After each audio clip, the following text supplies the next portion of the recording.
Maupay nga kalab mga ka-chicken.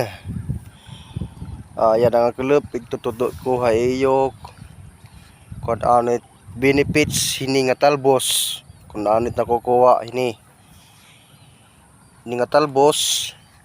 Dakit pakinabang init atong kalawasan, inihit mga anemic. Pag-inutan lang kami, pag-inutan magulay lang kayo nito, yung mga anemic, yung mga walang dugo. Yan, ito yung nakukuha sa kalusugan natin, pampadagdag ng dugo. Ito yung talbos na pula. Yan, maganda yan sa kalusugan. Sa mga high blood naman, huwag kayong masyadong magkakain yan. Yan yung mga